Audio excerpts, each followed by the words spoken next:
enfermedad pericárdica? Sí, doctor. Doctor, Hola. Sí, doctor. ¿Qué se visualiza?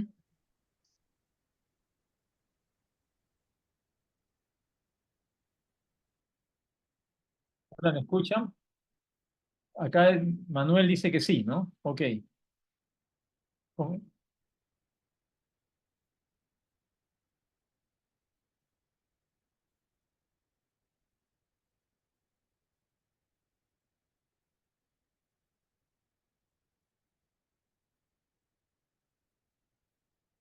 Perfecto. Entonces, ¿me escuchan bien? Sí, doctor.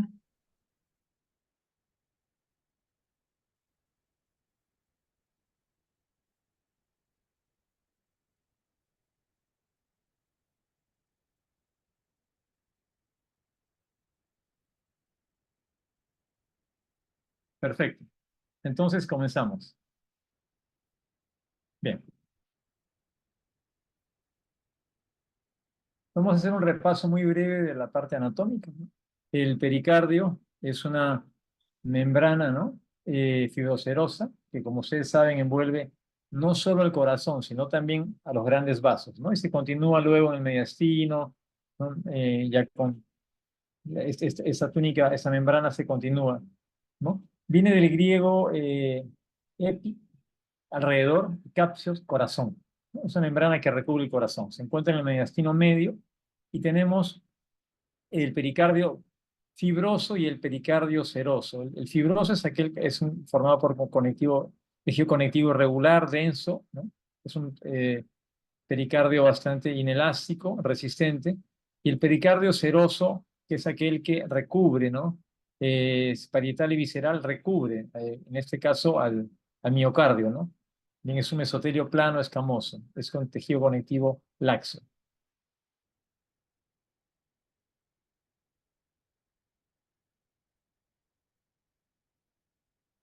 Bueno, es un repaso anatómico, esto ya lo conocen ustedes, ¿no? El pericardio recubre, como mencionamos, el corazón y los grandes vasos, y hay repliegues, ¿no? Entre sus dos hojas, ¿no? Eh, Esos también nos permiten conformar dos senos, ¿no? El seno transverso, seno oblicuo, y eso ya es conocido por ustedes. Bien, aquí tienen ustedes, ¿no? Eh, digamos, un corte histológico, ¿no? Donde pueden ver tejido conectivo laxo, pericardio recubriendo al miocardio. Bien, entonces, normalmente en la cavidad pericárdica tenemos alrededor de 15 a 50 mililitros de líquido pericárdico seroso, ¿no? Básicamente, que es secretado por las células pericárdicas, ¿no? Como ya mencioné, tenemos dos senos, el seno transverso, que se encuentra superior a la aurícula, al atrio izquierdo, ¿no? Detrás de la arteria aorta y la arteria pulmonar. Y el oblicuo de Haller, ¿no? Que forma una J a nivel entre la desembocadura de la vena cava inferior, superior, las venas pulmonares, detrás del atrio izquierdo. Bien, el pericardio se irriga gracias a la arteria pericardiofrénica, la musculofrénica también, que son ramas de la torácica interna o mamaria interna. Y también la bronquial esofágica y la frénica superior, ramas de la aorta torácica, directamente. Como ven, es un tejido bastante irrigado, que tiene células que producen normalmente un líquido y un recambio, ¿no? Es un líquido, es el fluido pericárdico, que normalmente oscila de 15 a 50 ml, de características serosas, definitivamente. Y hay venas también que drenan el sistema ácidos y las pericardiofrénicas en la vena varicocefálica.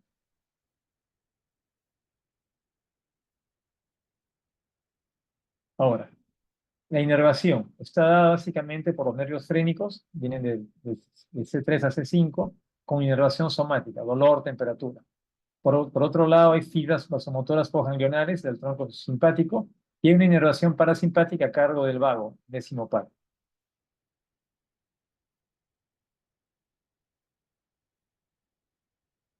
Es interesante mencionar aquí, ustedes ya lo conocen, pero que el nervio frénico, por ejemplo, en ambos lados pasa si uno, por ejemplo, en una cirugía cardíaca, y ahí hacemos una incisión mediana, una esternotomía, ¿no? Mediana, a nivel de tórax, una esternotomía, y se hace la pericardiotomía para exponer el corazón.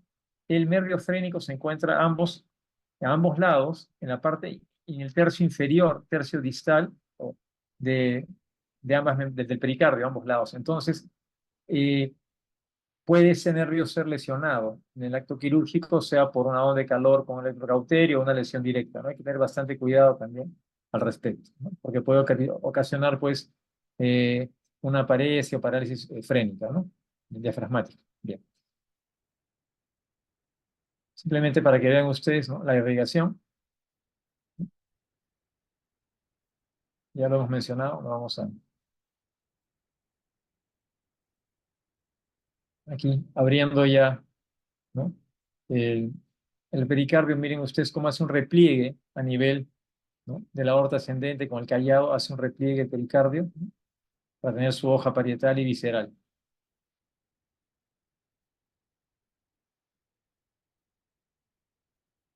Igual aquí el drenaje venoso, básicamente hacia las venas ácidos, ¿no? Ok, también hacia la rectocefálica. Doctor, disculpe, También estamos el viendo nervio una vago que imagen. les mencioné y el nervio frénico, miren ustedes aquí. Realmente, entonces hay que tener bastante cuidado, sobre todo en procedimientos quirúrgicos. Bien, entonces, ahora tenemos que, perdón, disculpe, así Doctor, repite, por favor. ¿de casualidad está proyectando alguna imagen? Porque se quedó en la ¿Quieren PPT que de ponga anatomía. esta imagen otra vez? No, sino que se ha quedado congelada la pantalla en la diapositiva de anatomía. Sí.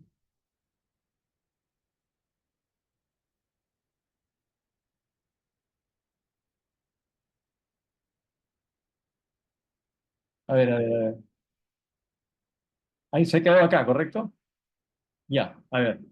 Ya, perfecto. Vamos a la siguiente. Gracias. A ver, gracias por hablar, porque no vi su web. Perfecto. A ver, gracias. No vimos el chat. A ver, la siguiente imagen es esta. Vemos la irrigación arterial del pericardio. Y ya lo mencionamos. No sé si la pueden visualizar.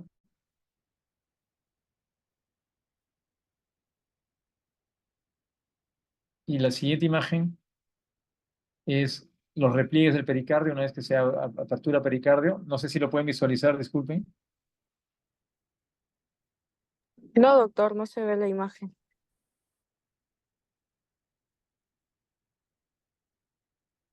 La siguiente imagen es el drenaje venoso pericárdico hacia el sistema ácidos de la vena cava superior. ¿Perdón? ¿No lo pueden ver? No se ve. Ok, gracias. Entonces, vamos a tener que, creo que es la conexión a internet. Perdonen. A ver, un instante.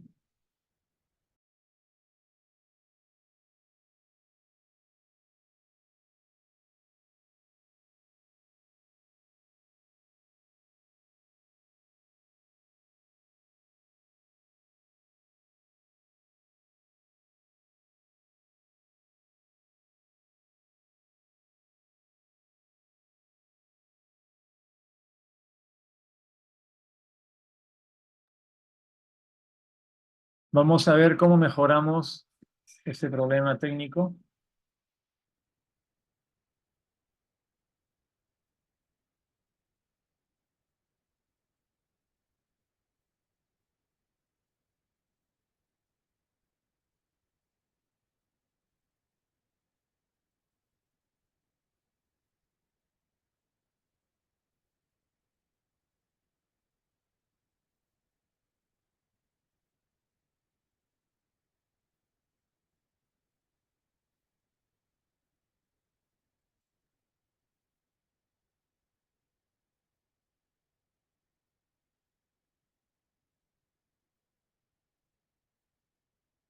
Voy a volver a cargar la diapositiva, a ver si se puede visualizar.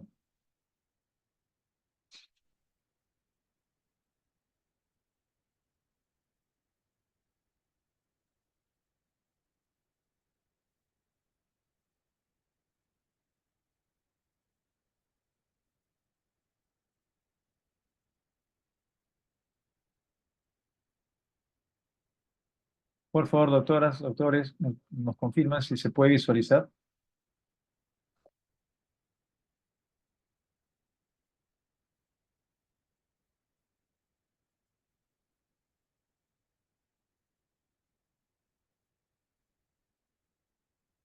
Ya se puede ver, doctor.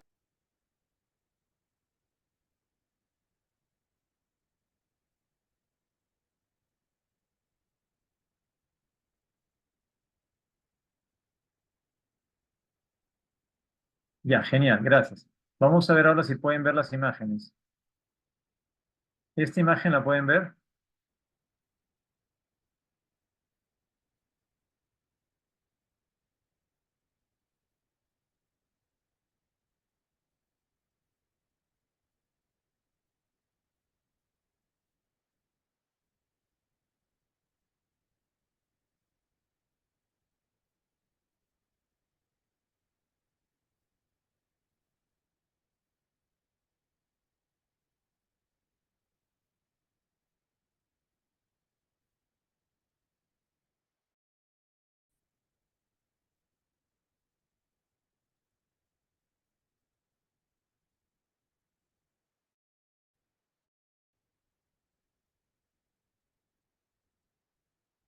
No, ok.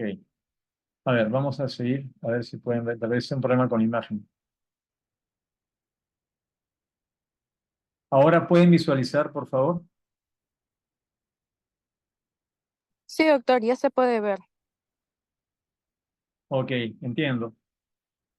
Sí, es en la internet, que está bastante débil.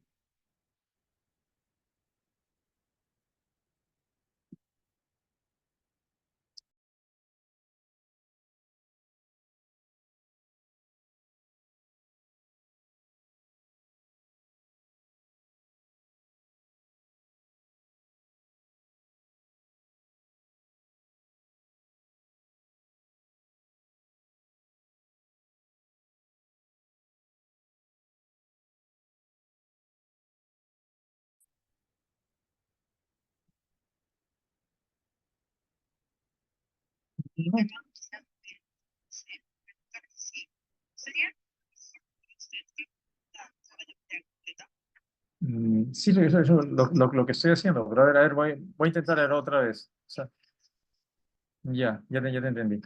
Ya, sí, muchas gracias, perfecto. Gracias. No, Catherine, muchas gracias por el consejo. Gracias. Chao, chao. Vamos a seguir el consejo de su compañera. A ver, entonces vamos a compartir otra vez.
Eh, Está cargando lento acá mismo para mí también. Qué contrariedad.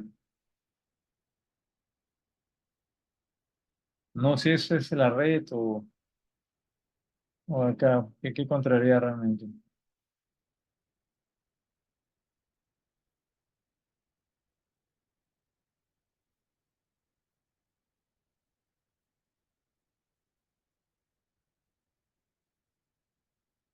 Por favor, ¿consiguen visualizar la pantalla?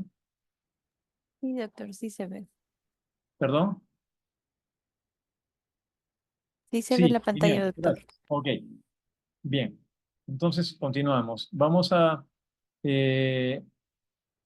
lo que les estaba mostrando era el drenaje arterial, perdón, la irrigación, como ven acá, a cargo de ramas de la torácica interna, ¿sí? Que son eh, las pericardiofrénicas, ¿no? Bien. Y por otro lado vemos los repliegues del pericardio a nivel de la aorta ascendente para callado. El pericardio hace un repliegue, una transición de la hoja parietal y la hoja visceral, ¿no? Luego acá tenemos el drenaje venoso a nivel de la vena ácidos mayormente, rama de la vena cava superior, y tenemos acá el nervio frénico, es importante en este caso el lado derecho, tenemos el izquierdo también, ¿no? Que como les mencioné pueden ser lesionados en una cirugía cardíaca, tener bastante cuidado, ¿no? En procedimientos. Ahora, repasada la anatomía, vamos a ver, en base a las guías de enfermedad pericárdica, ¿no? Eh, vamos a ver las principales causas de enfermedades pericárdicas, ¿no? Que sean primarias o sean generalmente son secundarias a alguna alteración, como vamos a ver ahora. Tenemos, por ejemplo, que podemos tener enfermedades o desórdenes pericárdicos debido a trastornos virales, tipo como ven hay enterovirus, herpes virus, adenovirus, ¿no? Eh, que pueden dar pericarditis, ¿no?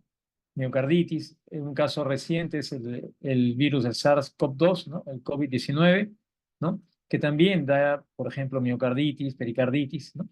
Entonces van a afectar al pericardio. Por otro lado, enfermedades bacterianas en nuestro país, en nuestro medio, ¿no? La tuberculosis, ¿no? Mycobacterium tuberculosis es prácticamente una de las causas más frecuentes de pericarditis, de enfermedad pericárdica, en el sentido que hay una afectación pericárdica. Vemos pacientes con derrames pericárdicos, ¿no? Que muchas veces no tienen un cuadro claro de tuberculosis detectado a nivel pulmonar, ¿no? U otro foco. Sin embargo, debutan con un derrame pericárdico, por ejemplo, ¿no? Hay que hacer el drenaje, hay que hacer el estudio de este líquido y de la biopsia que se toma en el procedimiento, y allí pues ya se ve que se ve el cultivo, pues se arroja positivo generalmente, y ya se inicia un tratamiento, ¿no? Antibiótico específico. Y todas otras bacterias, como ven ustedes, meningococos, estreptococos, estafilococos, hemófilos, pueden darnos, ¿no? Digamos, un compromiso pericárdico. Igual los hongos, ¿no? También los histoplasmas, aspergillus, cándida, blastomyces, pueden también el paciente con una fungemia puede hacer un compromiso pericárdico también. Como ven, entonces, la afectación al pericardio es una etiología, eh, digamos, multifactorial. También tenemos tipo parásitos, equinococos, toxoplasmosis, entonces toxoplasma. Todos ellos, virus, bacterias, hongos, parásitos, pueden afectar al pericardio, inflamándolo, produciendo un exceso de líquido, llegando a presentar generalmente un derrame pericárdico. Este puede llegar a un taponamiento. A su vez, aparte de las causas infecciosas, tenemos las no infecciosas, ¿no? Por ejemplo, en enfermedades autoinmunes, ¿no? Tenemos eh, artritis, el lupus, esclerosis sistémico. En el lupus es muy frecuente un compromiso pericárdico, en la artritis reumatoide también, ¿no? Eh, enfermedades tipo Takayatsu, ¿no? Sarcoidosis. Por otro lado, aparte de las autoinmunes, tenemos enfermedades neoplásicas, ¿no? Tumores primarios, ¿no? Son bastante raros. Entre ellos, el principal sería el mesotelioma, que también, como es un mesotelio, también puede atacar a nivel de pleura, ¿no? Bien, ahora, generalmente las neoplasias que afectan pericardios son secundarias, ¿no? Generalmente pueden ser neoplasias de pulmón, de mama o tumores tipo linfoma que se asientan en mediastino. Bien, y también podemos tener causas no infecciosas metabólicas, ¿no? Tipo uremia, ¿no? Pacientes con mixedema. Pues como ven ustedes, hay causas infecciosas, causas no infecciosas, ¿no? Que serían autoinmunes, neoplásicas, metabólicas, ¿no? Con tumores generalmente en la parte neoplásica secundarios, ¿no? Primarios sería el mesotelioma. También tenemos desórdenes traumáticos, ¿no? O sea, una injuria directa o una herida, ¿no? Por ejemplo, una perforación por arma blanca, o indirecta, ¿no? Una contusión, una herida una lesión por radiación, ¿no? ¿Bien? Entonces, y también tenemos asociadas a eventos, por ejemplo, en el infarto, ¿no? Tipo un síndrome de Dressler, una pericarditis post un infarto cardíaco, ¿no? También se ve cuando tenemos una cirugía cardíaca, luego de la cirugía, solo por el hecho de hacer la pericardiotomía para poder abordar el corazón, también el paciente continúa drenando, ¿no? Entonces, o a veces por intervenciones tipo colocación de marcapasos, etc. Relacionado a fármacos es un poquito más raro, ¿no? Pero también se ha descrito, ¿no? Como ven ustedes, aprogainamida, metildopa, isoniazida, fenitoína, ¿no? Doxorubicina, generalmente a fármacos a quimioterapéuticos, ¿no? Bien. Por otro lado, bueno, ya se mencionó sarcoidosis, amiloidosis también nos puede dar un compromiso pericárdico. Y tenemos también causas digamos, congénitas en las cuales puede haber ausencia o parcial o total del pericardio. En- Bien, entonces, también no se ha mencionado aquí, pero tenemos enfermedades de pericardio o llamados los quistes pericárdicos, por ejemplo, ¿no? Que son congénitos, ¿no? Generalmente son, eh, como el nombre indica, quistes, ¿no? Masas lobuladas generalmente que contienen un líquido pericárdico un poquito más denso, más fibrinoso, mariocitrino. Generalmente están adyacentes a la aurícula derecha, ¿no? En el seno costofrénico, ¿no? Derecho, o también pueden estar en el lado izquierdo, ¿no? En la aurícula izquierda, en el seno costofrénico izquierdo. Bien, entonces, para el interés nuestro, en lo que es la clínica, para lo que ustedes tienen que conocer y llevarse, ¿no? Aquí, pues son básicamente 4 los síndromes en los cuales tenemos un compromiso pericárdico, ¿no? Que es importante conocerlo. Primero es la pericarditis, ¿no? Luego tenemos la efusión pleural, pleuropericárdica, tenemos el taponamiento cardíaco, ¿no? Y la pericarditis constrictiva. Vamos a ir tratando ellos en lo que resta de esta charla para ir profundizando un poco cada uno de ellos. Bien. Entonces, para la pericarditis aguda requerimos 2 o más criterios. Requerimos tener un dolor precordial, que es un criterio que se ve con mucha frecuencia, alteraciones en el electrocardiograma, generalmente tenemos elevaciones del ST difusas, ¿no? Efusión pericárdica, que puede ser leve, como puede ser mayor, ¿no? Incremento de reactantes de fase aguda, PCR, velocidad de sedimentación globular, ¿no? Y obviamente la sintomatología asociada en enfermedad de fondo. Entonces, tenemos que entender que la pericarditis generalmente es la consecuencia de algún otro evento y se asocia a dolor precordial por la pericarditis en sí, aparte de la sintomatología del evento, ¿no? Alteraciones electrocardiográficas como elevaciones del ST en varias derivadas, ¿no?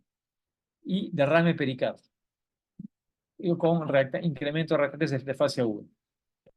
Ahora, en la pericarditis, así como es aguda, también puede ser de manera crónica o incesante, como llaman. La clasificación según las guías que pone incesante mayor a 4 semanas y menor a 3 meses. Cuando esta pasa a los 3 meses, ya se refiere a una pericarditis crónica. Pero en sí la sintomatología inicialmente ha sido la misma. Dolor precordial, alteraciones difusas en el electrocardiograma y una efusión pericárdica. La efusión pericárdica se da en casi la mayoría de pacientes, al igual que las alteraciones en el electro, ¿no? Y porque el dolor precordial puede confundirse con alguna otra causa tal vez. Pero ya las alteraciones en el electro y la efusión pericárdica sí son sino sine qua non de que ya hay un compromiso pericárdico. Se llama pericarditis recurrente cuando hay un episodio agudo, ¿no? Y luego hay un periodo de 4 o 6 semanas sin síntomas y nuevamente tenemos otro episodio. Por ejemplo, pacientes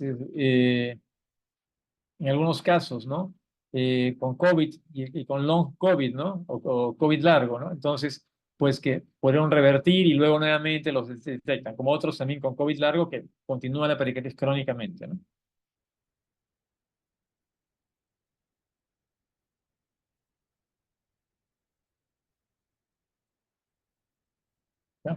Ok.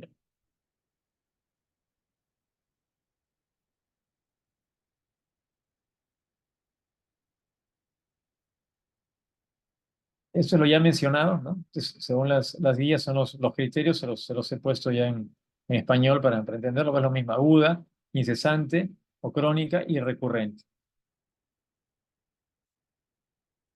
Bueno, es un algoritmo para más o menos tener una idea del pronóstico. Primero el triaje, ¿no? Cómo actuar ante una pericarditis, ¿no? Y luego ver predictores pronósticos. Entonces, tenemos un paciente en el cual tenemos sospecha de pericarditis. El examen físico nos va a ayudar. Podemos encontrar tal vez frotes, ¿no?, pericárdicos. Vamos a hacer un electrocardiograma, una placa de tórax, un ecocardiograma es importante, para ver si el pericardio está engrosado, si hay derrame pericárdico. Eh, tal vez, tal vez si tienen a mano o hay duda, pueden hacer una tomografía también, ¿no? Ahora, bueno, luego reactantes de fase aguda y enzimas cardíacas. Entonces, si ustedes sospechan de alguna etiología, ¿no?, o algún factor pronóstico predictor de un pronóstico adverso, entonces ustedes tienen un caso ya de riesgo y tienen este paciente, pues, que estudiarlo, internarlo, ¿no?, y ver justamente acá predictores de pronóstico, ¿no? Básicamente, acá ellos los distribuyen en dos, ¿no? En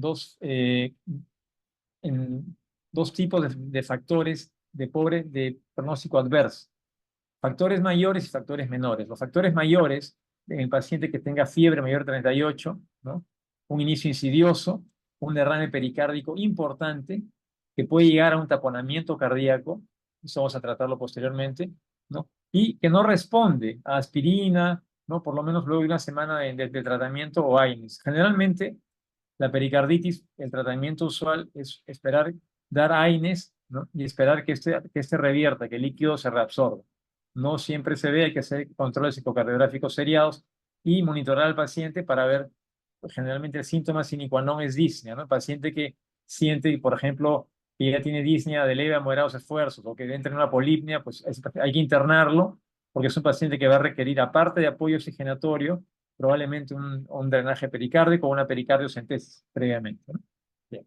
Si el paciente no presentara eh, factores de riesgo, ¿no?, como se mencionó, pueden iniciar terapia empírica o terapia con AINES, ¿no? En los casos de no riesgo, pueden dejarlos que vayan a domicilio, pero siempre monitorizando, ¿no? Los casos, como dicen acá, de bajo riesgo, seguimiento ambulatorio, ¿no? Y si no es así, pues internar al paciente. Ahora, criterios menores de pronóstico adverso: pacientes inmunosuprimidos con trauma, anticoagulación oral. Bien.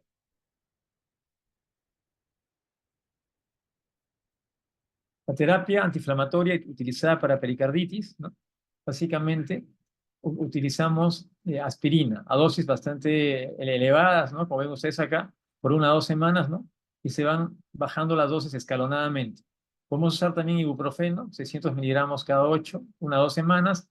Luego se baja 200 miligramos a 400 cada 1 a 2 semanas, o sea, disminuyendo.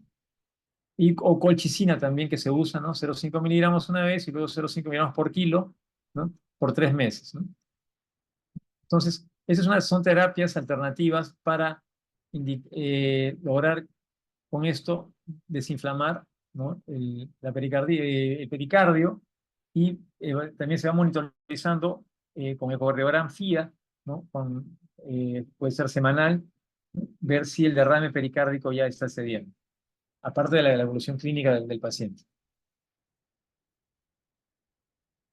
Caso de pericarditis recurrente, bueno, aquí vemos las dosis, ¿no?, que se están aumentando en la frecuencia, los mismos fármacos, se agrega la indometacina, ¿no?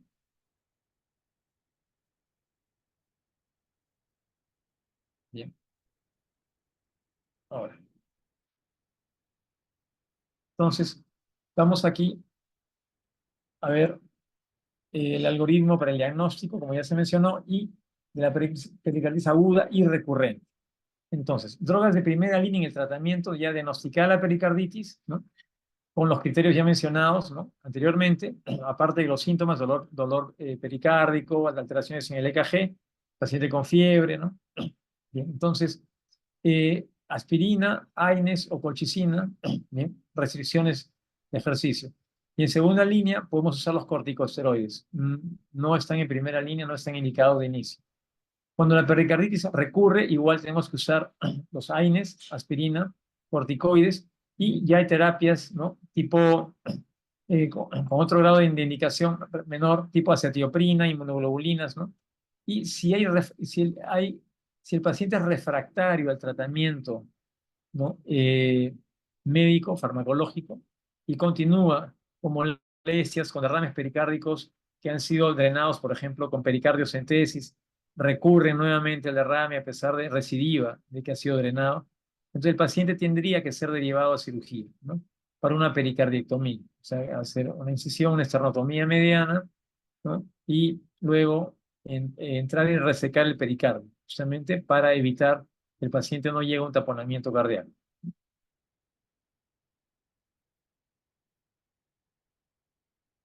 Bien. Ahora, vamos a tratar en sí lo que es la efusión o derrame pericárdico. Como les mencioné inicialmente, el líquido pericárdico está en un volumen de 10 a 50 mililitros de características generalmente serosas, ¿no? El derrame pericárdico, igual se dice que es agudo, subagudo, crónico, cuando es mayor de 3 meses, ¿no? Puede ser un exudado, puede ser un trasudado, eso lo conocen ustedes, ¿no? Los volúmenes se hablan que puede ser leve, moderado, severo, ¿no? Según las mediciones en la ecocardiografía, menor a 10 milímetros, 10 a 20 milímetros, mayor a 20 milímetros, los pozos que ellos hablan anterior, posterior, lateral, ¿no? En los cortes ecocardiográficos. Entonces, lo ya mencionado, ¿no? Puede ser circunferencial, oculado, puede ser transudado, exudado. Bien.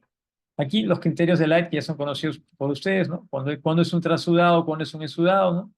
Bien, las proteínas, ¿no? Por ejemplo, pleurales, que son para que lo que se utilice el criterio de Light, pero que tienen que ver también con el derrame pericárdico, ¿no? Entonces, cuando están menor a 0,5, hablamos la relación de proteínas de pleura con las del suero, hablamos, o sea, de líquido, ¿no? Hablamos de un transudado. Cuando es mayor a 0,5, de un exudado. Igual con la deshidrogenasa láctica, ¿no? Cuando estamos en límites menores a 2/3 del límite superior o mayor de 2/3 del límite superior. Igual en la relación de deshidrogenasa pleural con el suero, menor de 0,6, mayor de 0,6. Eso va a depender mucho de la etiología también. Bien. Ahora, una cosa importante a mencionar acá es el tiempo de inicio del derrame pericárdico, ¿no? Eso lo vamos a tratar posteriormente también cuando hablemos de taponamiento. Un derrame pericárdico de inicio insidioso, de una evolución crónica constante, la paciente puede llegar a tolerar volúmenes tan grandes como 1000 centímetros cúbicos, 1 litro, a nivel del saco pericárdico. Si esto se da de manera progresiva, el paciente obviamente va a tener clínica, va a tener disnea, polipnia, tal vez llegue a ortopnea, tal vez, o sea, ya entre en signos de taponamiento cardíaco. Sin embargo, tolera esta cantidad de volumen.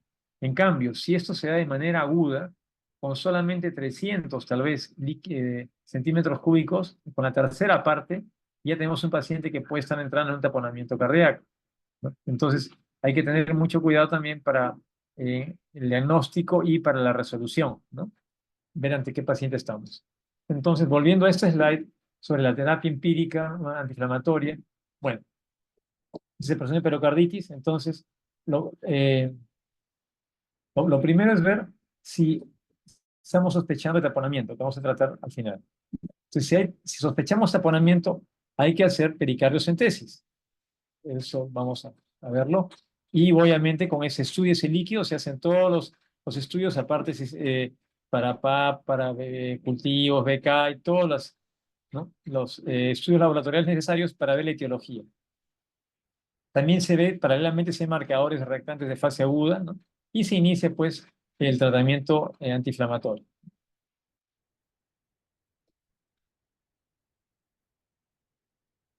Ahora sí, vamos a entrar a lo que es el taponamiento cardíaco. Taponamiento cardíaco es una entidad primeramente es una emergencia. Pero tenemos que entender eso. Es una emergencia en la especialidad. Entonces, paciente que ustedes sospechen taponamiento cardíaco, pues tiene que ser resuelto. La primera resolución es la pericardiocentesis, ¿no? Cuando éste frustra o no resuelve el problema, hay que proceder a un drenaje pericárdico. ¿Qué criterios tenemos para el taponamiento cardíaco? Tenemos paciente en el cual ustedes auscultan y los ruidos cardíacos están apagados o alejados. Obviamente, ¿por qué? Porque si tenemos el corazón repleto, el pericardio, perdón, repleto de volumen, pues no va a permitir que a la auscultación cardíaca los ruidos sean tan nítidos, ¿no? Cuando se llama el famoso swimming heart, o sea, el corazón nadando en el pericardio, porque está recubierto realmente por mucho volumen. Esto va a hacer también que hay un colapso, ¿no? Alienado de aurículas y ventrículo derechos. ¿Por qué cavidades derechas? Obviamente porque son las cavidades con menor grosor parietal en el espesor de la pared, ¿no? Entonces, las que soportan menos presiones y por ende, al haber una compresión externa, son las que más fácilmente van a colapsar. Al haber ese colapso, no van a tener un buen llenado. Y al no haber un buen llenado, pues vamos a tener un pobre gasto cardíaco y vamos a tener un paciente hipotenso. Obviamente el paciente se va a congestionar, tenemos una ingurgitación yugular, ¿no? Hay un pulso paradojal, lo vamos a tratar posteriormente, y el signo de Kussmaul. Bien. Causas del taponamiento cardíaco. La más común, la pericarditis. Como mencionamos, esta pericarditis puede deberse a diversas etiologías, ¿no? En nuestro país, la más frecuente es por tuberculosis, ¿no? También pacientes con neoplasia, ¿no? Y bueno, relativos a procedimientos, ¿no? Sea cirugía, sea intervencionismo, iatrogénicos, o por un trauma, ¿no? Sea un trauma abierto, cerrado, una contusión o una herida abierta. Y a causas más raras, pues tenemos colagenopatías, ¿no? El lupus, artritis reumatoidea a la cabeza, con lupus, injurias por radiación, postinfarto de miocardio, pacientes renales por la uremia también, ¿no? O pacientes también con infecciones, ¿no? Virales, bacterianas, ¿no? Ahora, justo en la pandemia, ¿no? Pues post pandemia hemos visto bastantes pacientes, pero con cuadros de taponamiento, perdón, de pericarditis, ¿no? Leve, moderada, ¿no? No han, digamos, sido tan dramáticos como para un taponamiento cardíaco, por lo menos en la experiencia que hemos tenido aquí en nosotros. Bien, entonces, esto es lo ya mencionado, ¿no? El taponamiento se da porque al haber un derrame pericárdico aumenta la presión en la cavidad pericárdica, con ello una restricción al llenado de de las cavidades derechas, ¿no? Que son las que son cavidades de baja presión, por ende, entonces baja el gasto cardíaco, ¿no? Con ello tenemos una hipotensión, un bajo gasto, ¿no? Bien, entonces hay una congestión también periférica, activación del sistema renina-angiotensina aldosterona para compensar, perdón, y el paciente, disculpen, el paciente se descompensa y el RAS tiene que activarse para compensar, ¿cierto? Entonces, miren ustedes, es el corazón normal, el pericardio permite, ¿no? El flujo normal, ¿no? Y ahora, ¿qué ocurre cuando nosotros tenemos un taponamiento cardíaco? Entonces, el derrame pericárdico, perdón, el líquido pericárdico que es en amarillo es mínimo, recubriendo el miocardio. Aquí tenemos el líquido amarillo, que sería el pericardio, el derrame pericárdico ya aumentado, el corazón nadando prácticamente en el pericardio. Va a haber digamos, restringe, ¿no? El llenado auricular y ventricular derechos. Hay una presión aquí sobre el septum también, y eso se traduce, ¿no? Que hay una diferencia de más de 10 milímetros de mercurio entre la inspiración y la expiración en el pulso arterial. Cuando ustedes controlan con un manguito de presión, toman la presión del pulso, y cuando hay una diferencia, ¿no? En el paciente mayor a 10 milímetros, ya estamos hablando pues de un pulso paradojal, ¿no? Cuando él lo haga que respire o que inspire, entonces ustedes comparan. Ya tenemos indicación de que aquí hay alguna restricción. Por otro lado,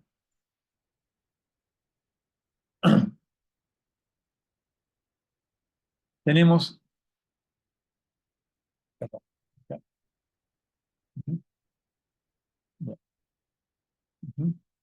Ahora, entonces, tenemos una entidad que es importante también tratarla acá para diferenciar un poco la pericarditis, sea aguda, ¿no? Sea recidivante o sea crónica, de la pericarditis constrictiva, ¿no? La pericarditis constrictiva es aquella en la cual el pericardio, aparte de tener o no un derrame pericárdico, ¿no? El pericardio per se ha engrosado. El pericardio digamos, se engrosa de tal forma que se calcifica inclusive y no permite la contracción cardíaca. O sea, aquí, por ejemplo, disculpen, volviendo atrás, hay derrame pericárdico y restringe el llenado en cavidades derechas, ¿correcto? Bien, pero si este pericardio que está aquí adelgazado mantiene su elasticidad, por decirlo así, comienza a engrosarse, generalmente ya no va a segregar tanto líquido, el líquido se va a reabsorber, pero el pericardio producto de la inflamación, ¿no? De la noxa, de la gente que creó esa inflamación, el pericardio, en lugar de secretar líquido, se va a engrosar y se va a adherir, ¿no? Adherir disculpa en la comparación, como una corteza muy firme hacia el miocardio, ¿no? Y no solo el miocardio, también hacia nivel de vena cava superior, vena cava inferior. Entonces, va a restringir igual la compliance cardíaca, el llenado cardíaco, ¿no? Solamente que aquí no vamos a poder drenar, porque ya el paciente no tiene líquido. El paciente tiene un pericardio engrosado, que en la tomografía se evidencia como una imagen refringente, gruesa, que va a impedir, como mencioné, el llenado cardíaco normal y muchas veces se confunde con una cardiomiopatía restrictiva, ¿no? Entonces, acá lo que estamos mostrando es algunas diferencias. Pero a donde queremos llegar es que el pericardio, la pericarditis constrictiva, ya, a diferencia del taponamiento, no es una emergencia, pero sí una urgencia, porque el paciente tarde o temprano va a hacer alteraciones que igual lo van a llevar a un pobre pronóstico.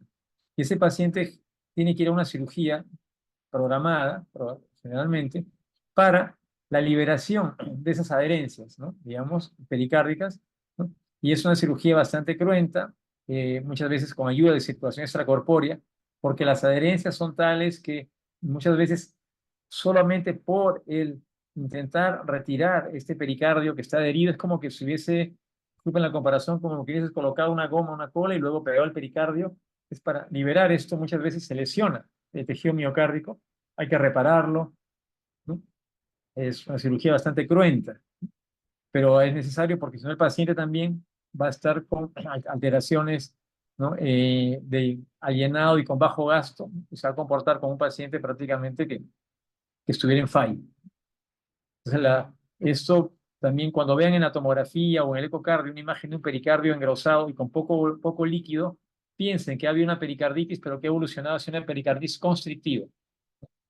Y se va a comportar como que fuera una miocardiopatía restrictiva, que bueno, no es el momento de tratarlo ahora. Muy bien, seguimos adelante.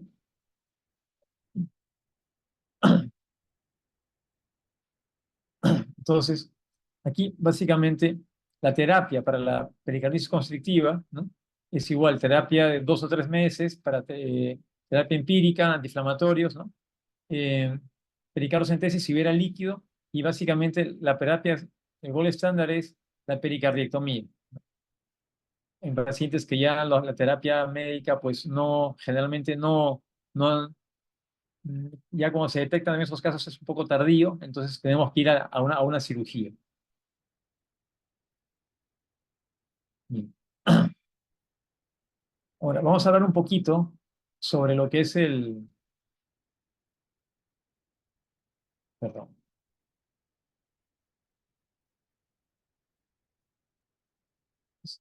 Vamos a hablar un poquito qué es lo que tenemos que buscar cuando tenemos pericarditis. Ya les mencioné, ¿no? Acá la guía hace énfasis en marcadores de la inflamación, ¿no? Básicamente reactantes de fase aguda, ¿no? Pruebas de función renal, como ya les mencioné, el ecocardiograma, el electrocardiograma, placa de tórax, para ver el pericardio en su conjunto y ver qué otra evidencia tenemos de algún marcador que esté alterado y que pueda indicarnos que hay algo alterado que esté contribuyendo ¿no?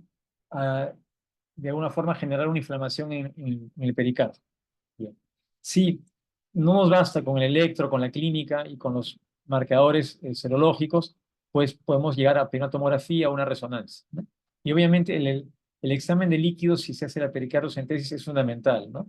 Y si se hace una cirugía de ventana pericárdica, una biopsia pericárdica, un drenaje es mejor todavía, porque ya vamos a tener un tejido pericárdico que nos va a permitir llegar a la biopsia, ¿no? Perdón, la biopsia del tejido nos va a permitir llegar a un diagnóstico, a una etiología. Lo que generalmente pedimos en el fluido, pues es microbiología, cultivos, ¿no? Pedimos el PCR citológico, ¿no? Y la bioquímica general, proteínas, DHL, ¿no? Ahora, en nuestro medio es muy frecuente, pues, la tuberculosis. Y esto en la guía lo destacan, ¿no? Si bien en el primer mundo no es tanto, pero en países como el nuestro sí. Entonces es importante que ustedes lleven presente que la tuberculosis en nuestro país es la primera causa, ¿no? de derrame pericárdico y, ¿por qué no, de una pericarditis? Aparte, en segundo lugar, todas aquellas asociadas a enfermedades, como hemos mencionado, virales, bacterianas o a síndromes cardíacos tipo infarto y miocardio. Entonces, la tuberculosis también en pacientes renales, la urémica, ¿no? Entonces, el estadiaje inicial es una placa de tórax, ¿no? El protocolo, el triaje, el, el ecocardiograma, ¿no? Tomografía, si ustedes desean, y ver, pues, culturas, ¿no? Cultivos, perdón, de esputo, beca en esputo, ¿no? Inclusive luego hay quienes inician terapia empírica ya orientada a tuberculosis para justamente ver si el derrame revierte cuando no hay un éxito con la terapia de AINES. La pericardiocentesis es lo indicado con el estudio de líquido, como se mencionó. Luego la biopsia pericárdica también, cuando es necesario. Y como ya mencionamos, la terapia empírica antituberculosis. Ahora, para terminar, vamos a hablar la resolución de esto, ¿no? El taponamiento cardíaco, como les mencioné, es una emergencia, ¿no? Es una emergencia y la resolución tiene que ser en las próximas horas, porque si no el paciente puede hacer una muerte súbita. Entonces, lo primero a indicarse, la primera elección es ya teniendo el diagnóstico, el ecocardiograma, básicamente, que es el diagnóstico, el screening es el diagnóstico que está más a la mano, porque no tenemos acceso muchas veces a una tomografía, si no es posible, entonces, con la ecocardiografía medimos, vemos cómo está el derrame, y lo primero que se hace, pues, es una pericardiocentesis, ¿no? Para ello se coloca una aguja, ¿no? Como de para vía central, ¿no? En un ángulo de 35, 45 grados, orientada hacia el hombro izquierdo del paciente a nivel subsifoideo, y se ingresa, ¿no? Idealmente ecoguiado. Se ingresa aspirando con una jeringa hasta llegar a la cavidad pericárdica, que visualizando, ¿no? En la pantalla del ecocardiógrafo, que ustedes ya están en cavidad. Aspiran, y cuando ya aspiran líquido, en ese momento pueden ya pasar una guía si desean y dejar un catéter, teniendo un catéter tipo alto flujo, para luego ir aspirando. O caso contrario, directamente aspiran con la jeringa. Obviamente, para este procedimiento se hace de preferencia, si tienen una sala quirúrgica, es ideal. Si no la tienen, pues entonces en un ambiente, un tópico con toda la asepsia, ¿no? Y con anestesia local, lo pueden realizar, ¿no? Caso que la pericardiocentesis sea frustra por N motivos, desde que no tiene un catéter adecuado, o el líquido es muy denso, o el pericardio está muy engrosado y no pueden llegar, ¿no? En la aspiración, entonces, y el paciente se sigue descompensando, tenemos que ir a una cirugía de ventana pericárdica, ¿no? Que es una cirugía del drenaje pericárdico. Le llamamos ventana pericárdica. Consiste generalmente en hacer una incisión subsifoidea, unos 2 centímetros por arriba y por debajo, 2 a 3 centímetros por arriba y por debajo del apéndice sifoides, y disecando, entramos por debajo del sifoides, identificamos el pericardio, ¿no? Y con bastante cuidado se hace una pequeña incisión, disculpe, y se comienza a drenar el líquido, a aspirar, ¿no? Se toman muestras, obviamente, y también se aprovecha y se retira una biopsia del pericardio a ese nivel, ¿no? Una pequeña biopsia. Aquí es importante entender que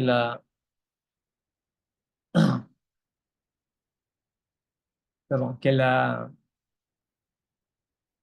el drenaje del pericardio, esto para quienes quieran ser cirujanos y está descrito, es el síndrome de descompresión pericárdica, ¿no? Cuando eso se hace de manera muy brusca, puede haber trastornos a nivel de presiones internas cardíacas, reacciones vasovagales, y el paciente puede presentar arritmias, ¿no? Y puede incluso ser mortales. Entonces hay que hacer el drenaje con bastante cuidado, poco a poco, reponer volumen al paciente, ¿no? Ya que en coordinación con el anestesiólogo.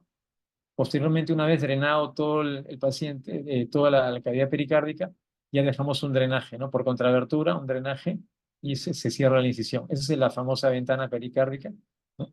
Y luego la última opción sería la cirugía en sí, que es la pericardiectomía, con una esternotomía, ¿no? Y retirar, pues, el pericardio, ¿no? Eh, pero generalmente, como les digo, esta se puede dar en 2 casos. Cuando es en una etapa aguda, el pericardio es fácilmente manejable, manipulable, se puede cortar, extraer, ¿no? Pero cuando ya está en una pericarditis constrictiva, el pericardio ya está engrosado, esa cirugía es bastante cruenta, bastante demorada, compleja, en el sentido que hay que ser muy despacio, con mucha paciencia, y liberar sobre todo cavidades derechas, desembocadura de vena cava superior, cava inferior, para que haya un buen llenado, un buen drenaje cardíaco también, ¿no? Y podamos, entonces el corazón pueda volver a tener su compliance normal, ¿no? Y no olvidar, por favor, entonces, que cuando tenemos un derrame agudo, basta con 200 o 300 ml, el paciente puede entrar en un taponamiento cardíaco. Como tenemos pacientes con enfermedad crónica, tipo tuberculosis, neoplasia, el paciente puede soportar volúmenes mayores. Generalmente el derrame por tuberculosis es un derrame seroso, mariocitrino, ¿no? En cambio, el derrame por neoplasia, el urémico, es sanguíneo, sanguinolento, ¿no? Tanto que muchas veces uno piensa que ha lesionado el ventrículo, pero no, es el mismo líquido pericárdico que es seroso, perdón, es sanguinolento, ¿no? Entonces, bastante cuidado con esto. Y es importante para ustedes, tomen la especialidad que tomen, más si son cardiólogos, ¿no? O si son cirujanos cardiovasculares, paciente que tiene disnea, ¿no? Obviamente siempre uno lo atribuye a un problema pulmonar o cardíaco, correcto. Sí, pero siempre tener presente que ese paciente, ¿no? Debe ser evaluado por cardiología, ver un electro, si hay dolor precordial, si hay sospecha, el paciente refiere molestias, ¿no? Entonces, cuidado. Un ecocardiograma, no vaya a ser que el paciente esté yendo a un taponamiento, que esté muchas veces el paciente viene a la consulta, está conversando con ustedes, tolera decúbito, no, de vez en cuando, doctor, siento una molestia al pecho, que me incomoda un poco más que hace un mes, me incomoda un poco más ahora, ¿no? Un poquito más me falta el aire, pero no le mencionan nada específico. Si ustedes tienen duda, piden un electro, hay un poco de duda, un ecocardiograma, a veces se encuentran que ya tiene 500 ml de líquido, por ejemplo, ¿no? Entonces, mucho cuidado, ¿no? Y ahí hay que descartar, como le digo, los criterios del taponamiento, que son básicamente que no haya colapso en cavidades cardíacas, aurícula derecho o ventrículo derecho, que la vena cava inferior se pueda comprimir en más de un 50%, ¿no? Que hay ya criterios ecocardiográficos a nivel de variabilidades de flujo, ¿no? Transmitral que no sea mayor de un 25%, transcircunspidio que no sea mayor de un 40%. Son criterios que ya el ecografista, el ecocardiografista nos va a indicar. Es un derrame pericárdico severo por el volumen, pero también por los criterios que les he mencionado, y que está tal vez yendo a un taponamiento cardíaco. Ese paciente entonces tiene que ser internado, ya no puede ser manejado ambulatoriamente, ya preparándolo para una pericardiocentesis con estudio de líquido, ¿no? Y aparte ver la etiología, ¿no? Subyacente. Puede ser una neoplasia oculta, ¿no? Puede ser una enfermedad viral que haya tenido, una enfermedad autoinmune, no sabemos, ¿no? Y si no se puede resolver, entonces iríamos ya al drenaje pericárdico. Bien. Gracias. Estoy llano a sus preguntas, a sus inquietudes, por favor, con todo gusto.